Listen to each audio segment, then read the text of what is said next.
Hey everyone, Mike here in the BFH garage back from Sand Hollow. Love that place. If you haven't yet, check out my video. I have a part one on the Sand Hollow mashup. It's just a highlight reel of the first day trails that we did. Now, the reason for this video is I'm following up with my transmission issue that I had prior to going to Sand Hollow. And you remember, if you watch that video at the end, I still had a small weeping type of leak between the transfer case and the tail housing of the transmission there. So I pulled it apart thinking maybe it was a seal. Maybe I dinged up the seal, put it in the transfer case. I did some measuring and I'm 99.9% certain of what the problem is. And I'm going to show you what that is right now. Now that I'm back, now that I played, had a blast out there. Yes, I lost some transmission fluid. Yes, I topped it off, still had a great week. Now it's time to dive back into this and get this fixed once and for all. Shouldn't be too big of a deal.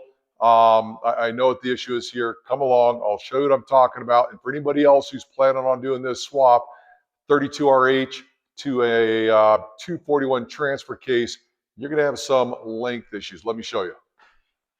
You can see as I was on the trail, I was leaking quite a bit. It became very noticeable when I got vertical.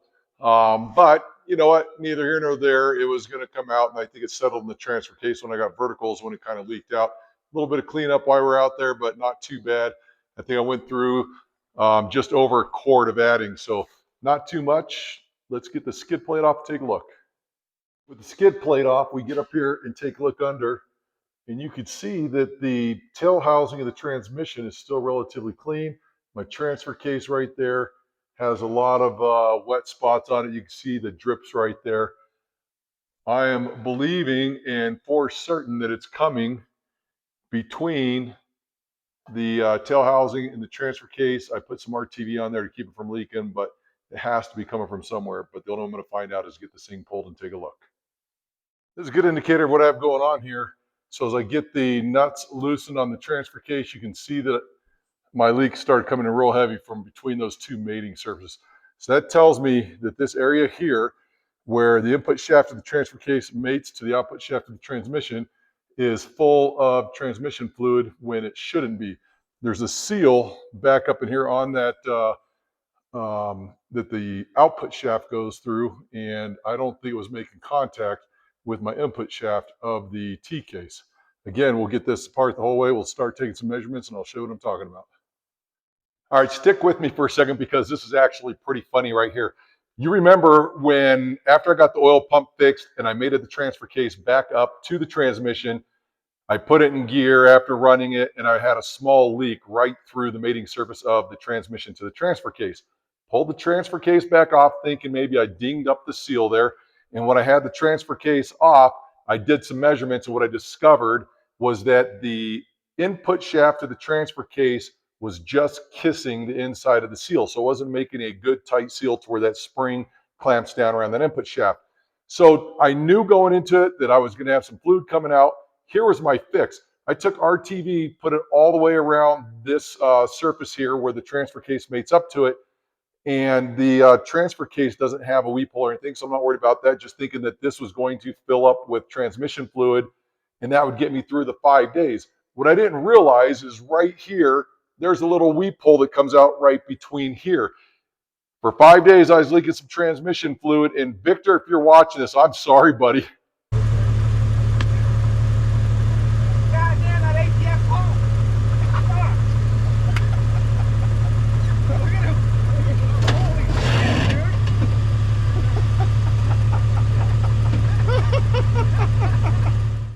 I don't care who you are, that was pretty damn funny. So anyway, I now know that my leak is coming from in here in this seal area. Let's get some measurements out, figure out what's going on. My guess is I'm gonna have to pull the seal extender out, get this seal moved out a little bit, so that way it will make good contact onto the input shaft of the T case. Sorry, Victor. With the transfer case on the bench, I take a known true straight edge here. I measure from the mating surface, and I get just about 1 inch and 5/16. Now, if you notice, let me zoom in here.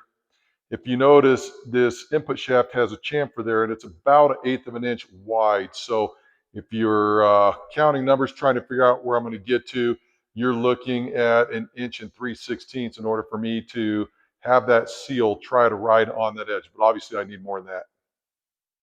Got a straight edge, my tape measured, took some measurements, got everything all figured out. But what matters here is this mating surface to the inside edge of that seal. That's 1.3/8 the way it sits right now. On my transfer case, the mating surface to the edge of the input shaft is 1.5/16. I have a 1/16 of an inch shortage there just for it to get that seal up on that chamfer. So you can see how it was barely kissing the seal and allowing fluid to still leak by under pressure, whether I'm on an incline or whatever. So what I need to do to fix this now is take this seal extender, and it's got to move back, 3/16 of an inch, maybe a quarter of an inch would be nice. And the way I'm going to do that is to remove the seal extender, put it back in, but not put it in all the way.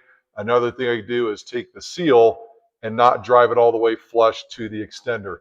Nothing else rides on that seal except for that transfer case input shaft, so that should work. Whole lot of work for a quarter of an inch. So getting all this stuff removed was exactly what I needed to see. Had to get in there, get the measurements, and I am now 99.999% certain that my input shaft on my T case was just kissing the seal, not actually riding up and over it and actually creating a solid seal. My fix for that is going to be taking the seal extender, moving that out 3/16 to a quarter of an inch, whatever it's going to take, and get that thing set so the input shaft can actually push through the seal and have that spring on the other side hold that seal in place. That is going to solve my leak problems, and I shouldn't have any more issues from that. Now, moving on to the transmission review. You guys know that I just put this thing in my Jeep.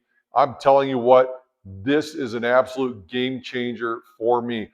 While I'm out there on these really hard obstacles, 8, 9s, I even ran a short section of 110, and it gives me the finesse and control that I absolutely need to just crawl, and I mean literally barely inch my way through that to make sure that I'm getting my tire placement where it needs to go, that I'm not having the lurch forward backwards that you typically get with the clutch. And it was just an absolute game changer for me. So yes, I absolutely love it for that. I still wish I could just swap it out to a stick when I drive around town, but being that it's my primary rock crawler, I'm sticking with it. I love it. We'll see you on the next video.